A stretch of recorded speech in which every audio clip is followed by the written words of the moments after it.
Hi everyone, it's Claire. Welcome back to my channel. For this episode of Let's Be Real, I'm joined by Ruby, who is the CEO of WUKA, a sustainable period company. You guys know that I'm very passionate about women's health and sustainability, so I thought that Ruby would be an excellent guest for the channel.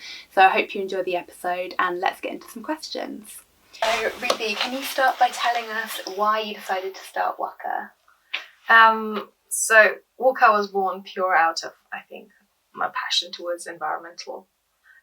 So I studied environmental science in Open University, and after I graduated, I was quite determined to go and do something in the environmental sector. I grew up in Nepal, so huge taboo around period. In fact, every year women still die because they're on their period, so it gets up to that serious.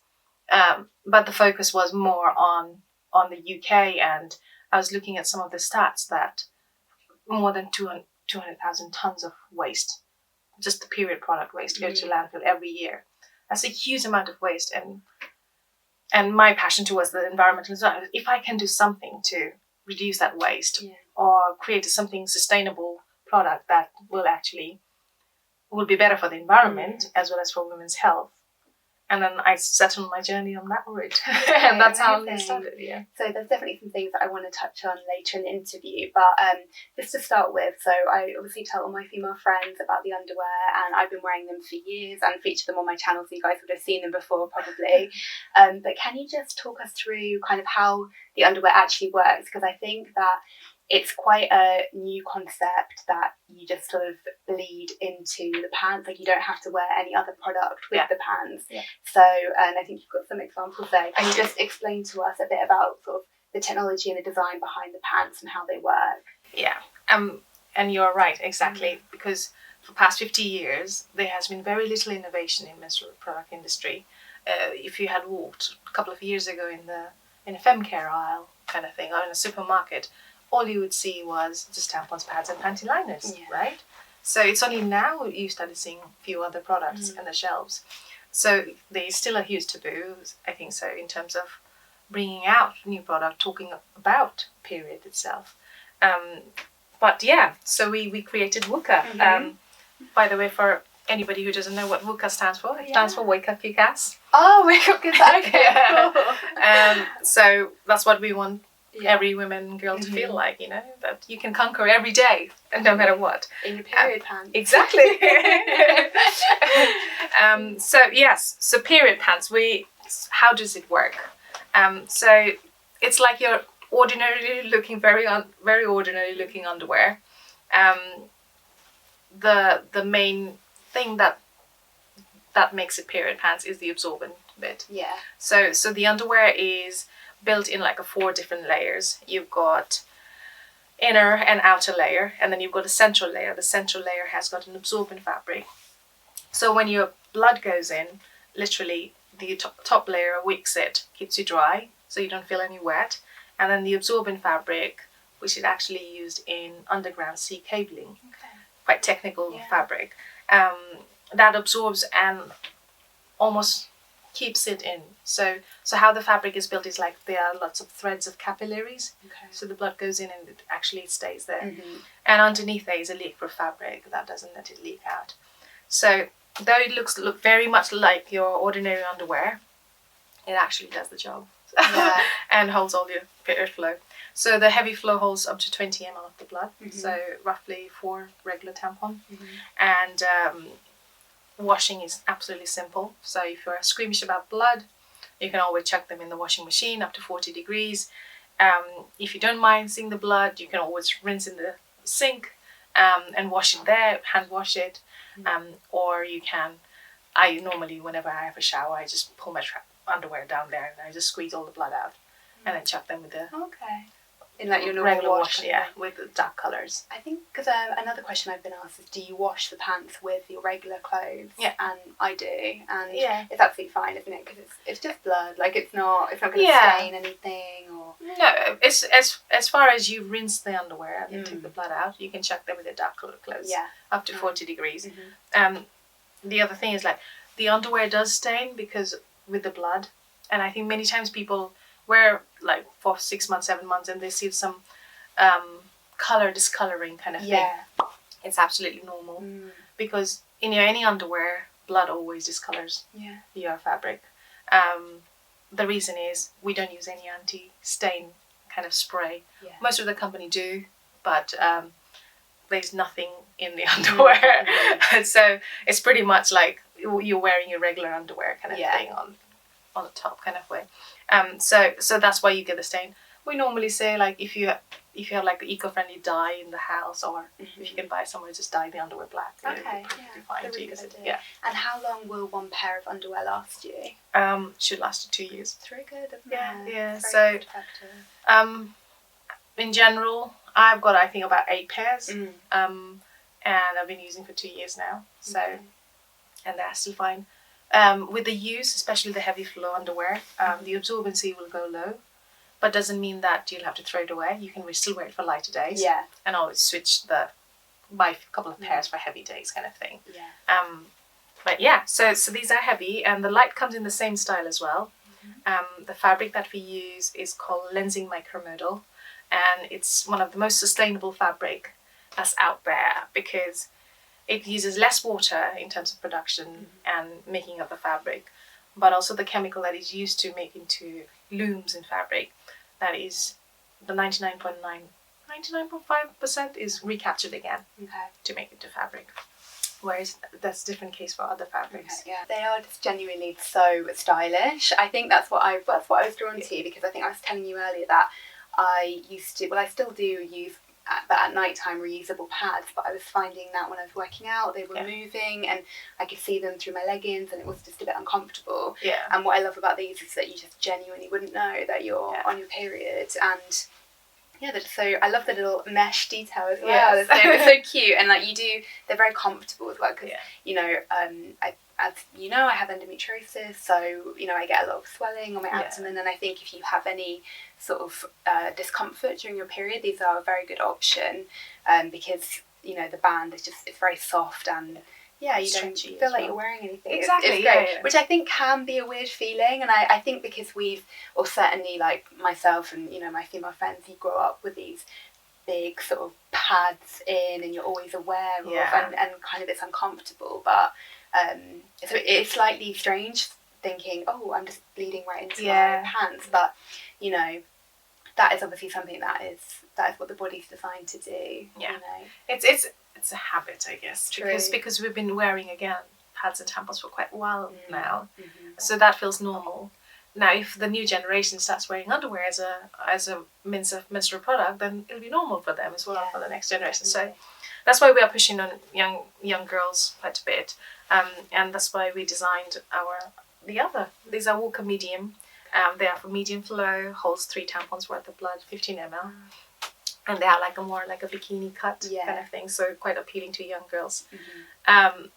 Basically what we want is we don't want any girl to grow up with embarrassment or anxiety around period, and start with the comfortable period kind of thing. And any parents, if they are watching this, if you just put this in one of the PE bags, sports bag, and if you tell them that if you ever see blood in your underwear, you can always reach out to these period plans and come home and we can talk about it kind of thing. So they have a very easy and nice start to periods. Great. Being women. Obviously the pants are a lot better for the environment because, as you know, there is a lot of plastic in conventional period products, which is horrendous. But they're also better for women's health. Could you maybe talk to us a little bit more about that and why it's better for women's health? I think this is another topic that doesn't get talked about that much unless there's some serious thing happens, and it's about TSS, Toxic Shock Syndrome. And I think everybody needs to be educated about it in school, in colleges, when they're growing up, so that actually the women and girls are quite informed about the choices that they make. So because the underwear is external product, any external product that you wear has got very, very low risk of TSS compared to any internal product that you use. So for example, even menstrual cup, or tampons, because it's internal product, the bacteria can grow in there. And that's how it works.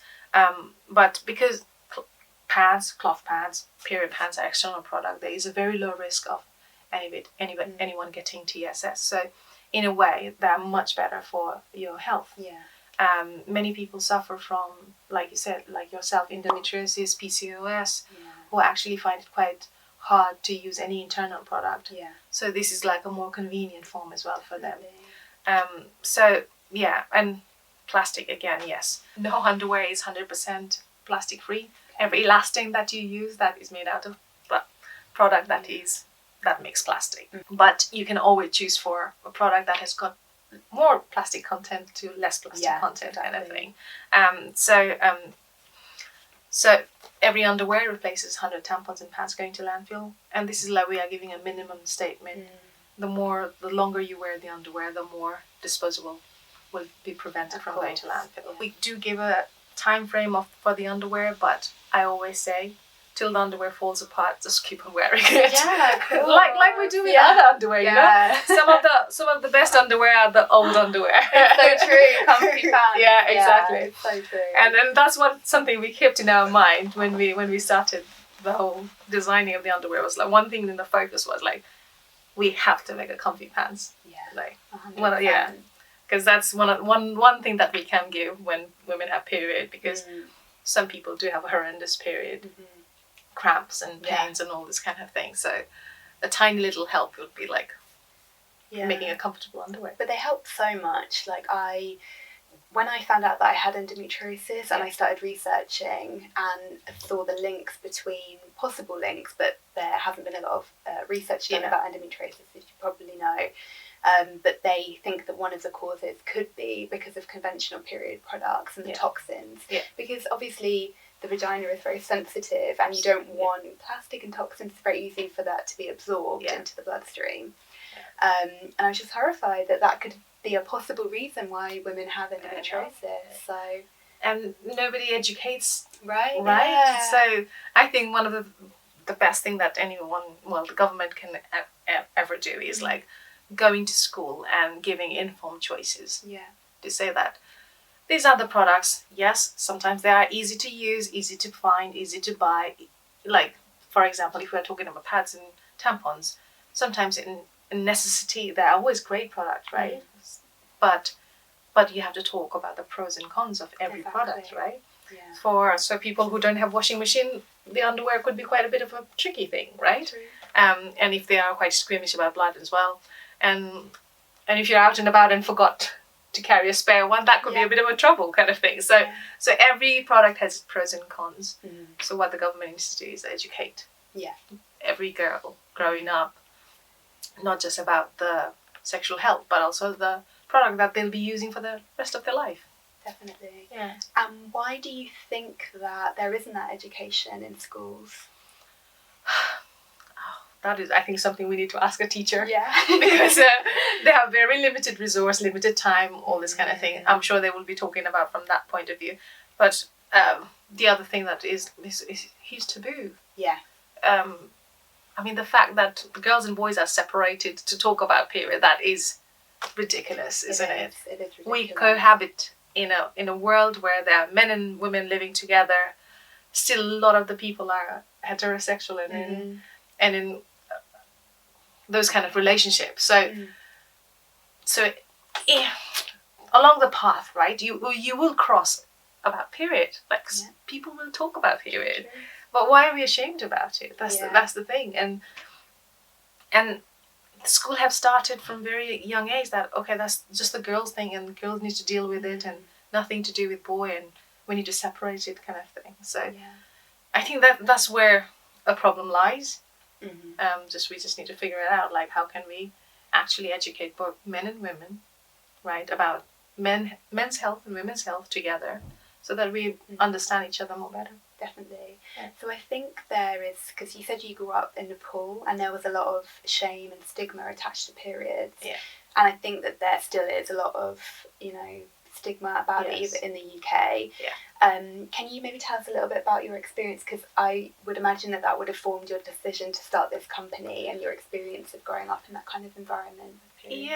So the basis, I think, that started was when we were in Women's Environmental Network. I was doing a charity, I was helping in a charity actually, and we were just talking about the experience growing up and having your first period kind of thing.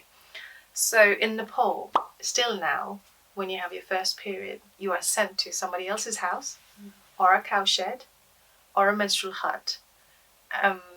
And now in some cases, they are sent every month. In some cases, you're only sent for the first time.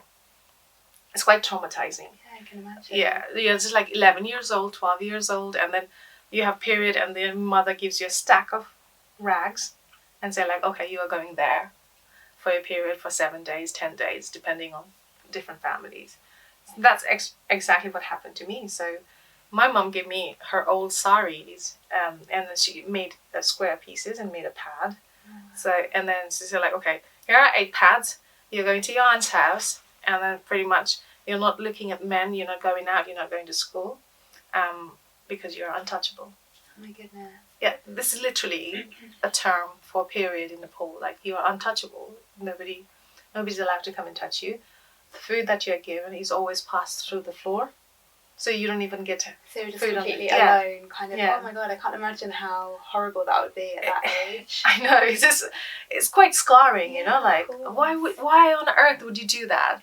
Like, your children are like the most adorable thing you could ever have, and then all of a sudden she turns into a woman and she just kick her out, kind of thing. And the level of shame I think that you would take on from that, if somebody's saying like, you're dirty, or there's something wrong with you, go away, then and then I think perhaps that'd be quite hard to shake, kind of, if you but it's because it's so ingrained in the culture, it becomes a normal thing when you are growing up there.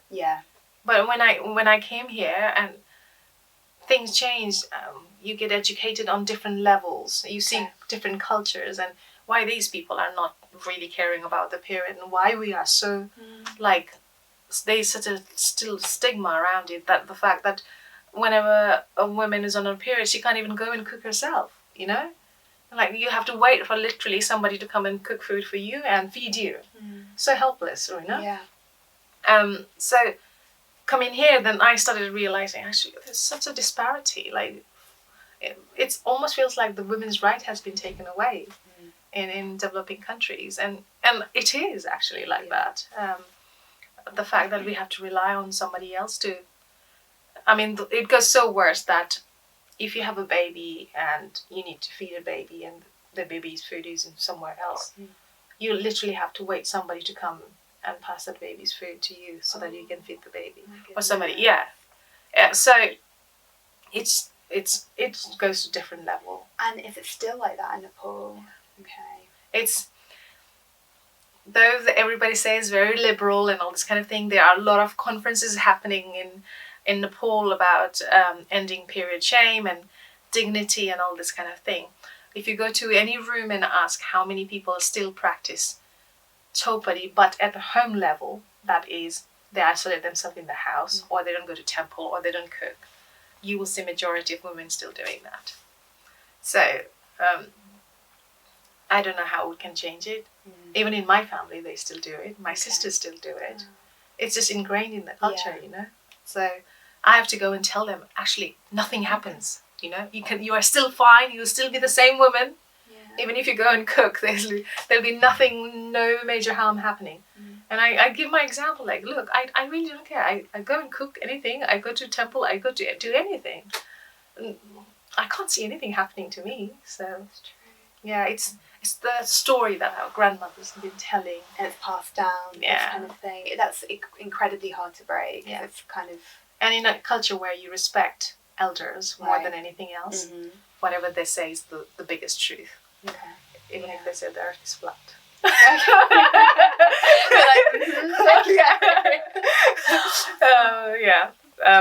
But yeah, that's how it works, you know, like you are like literally following your elders, hands down kind of thing. So I think nowhere near on that level, but growing up in the UK, I think there was still, and I think maybe there still is, I don't really know many girls who are sort of getting their periods now, but I know that when, you know, myself and my friends were younger, you know, do that typical shoving the pad up your sleeve, or like secretly passing a tampon. And I just think now, like, it's just so sad that that was the case. And I mean, now obviously I have my WUKA underwear, so I don't need to, pass it. But I just think if I'm lucky enough to have a daughter, I just really want to encourage her to be like, there is absolutely no shame in this. But I still feel like, I mean, you'll know a lot more about it than I will, but there's still a lot of shame attached to periods in the UK. And I'm sort of wondering, is there a way that you'd like to see people talking about periods or girls kind of, expressing that? I think our generation is definitely seeing these changes, that actually we need to be quite vocal about it, and periods has become quite a topic in the last 2 years. And pretty much every month, every week, you hear some kind of news story about period. Like just a couple of days ago, Scotland decided to do free sanitary product entire country. I mean, that's a massive win, right? Because it is an essential. Just like a toilet roll, we will need menstrual product. So coming back to the UK, it's just such a funny thing. Like just a couple of days ago, we were doing a film shooting in the house for a video campaign, and I didn't have any tampons pads to actually say like this product contains plastic or these are bad and we are good kind of thing. And I had to go to my local shop. It cost me £6 something just to get a pad and a tampon kind of things. They're quite pricey, right? And they add up quite a lot over a month or 2 years period of time kind of thing. And there was a guy before me, and he bought a few things, and then the guy in the counter didn't offer a plastic bag. And when I bought those two products, he goes like, "Do you need a bag?" kind of thing. I was like, "No, I will carry this in my hand and walk it around, moving in the air," kind of thing. That is another thing. I guess it's a generation. Like, if we start doing that, then they feel like, okay, that's normal. So the girls can actually carry it around, kind of thing.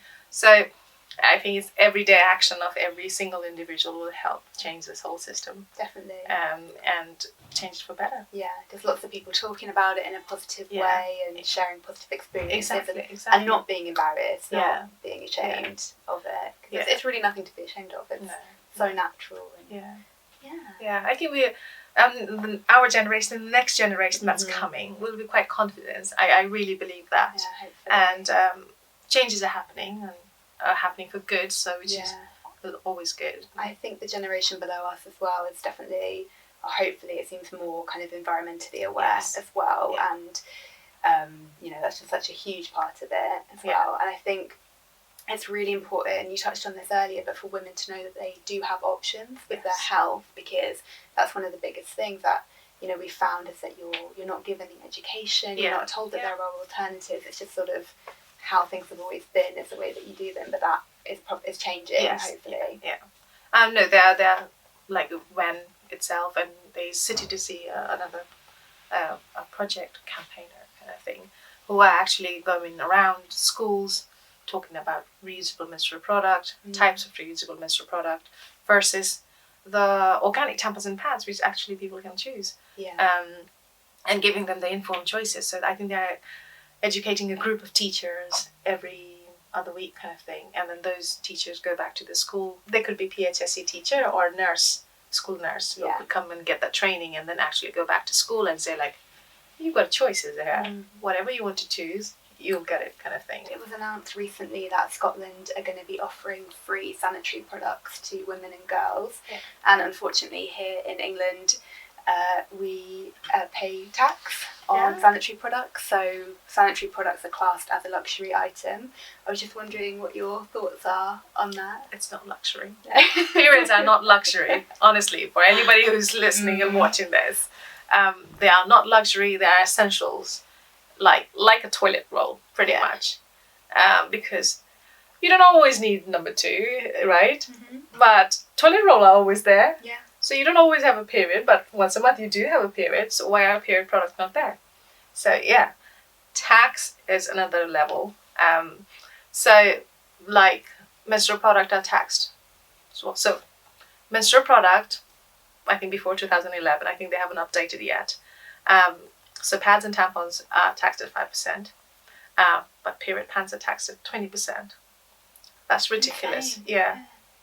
For something that is sustainable, something that is reusable, that actually reduces a lot of waste going to landfill that the government has to clear, is taxed more than the disposable product that is actually ended up in landfill every time you use.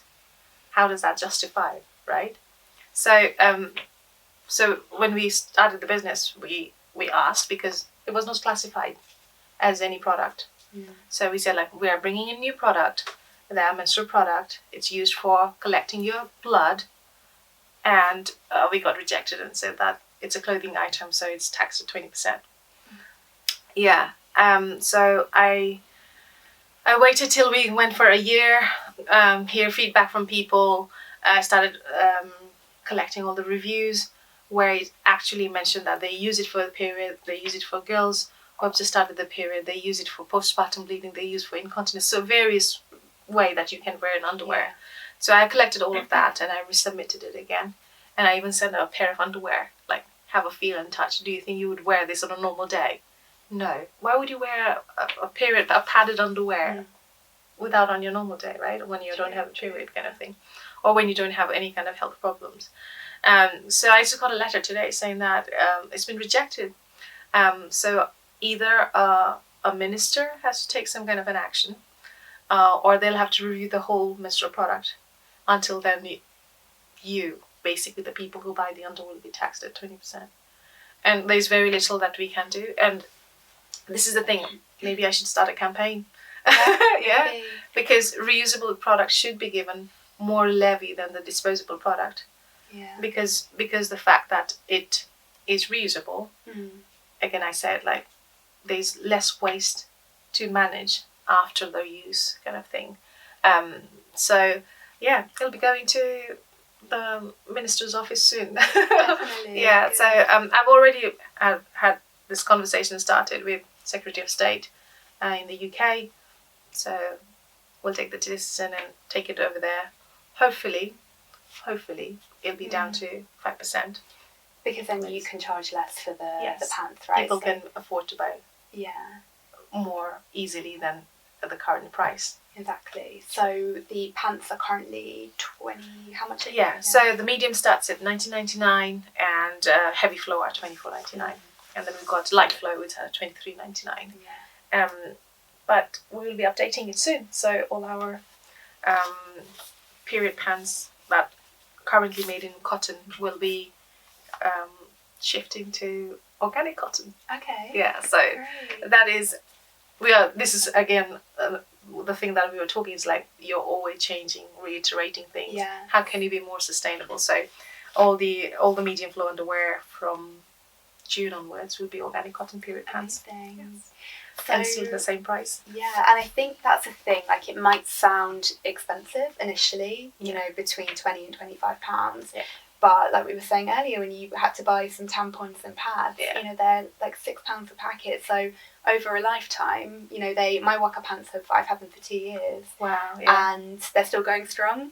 And so it does kind of even out. And it is better knowing, for me, number one, that I'm protecting my health. Yeah. Number two, you know, that I'm helping the environment because I'm not disposing of anything.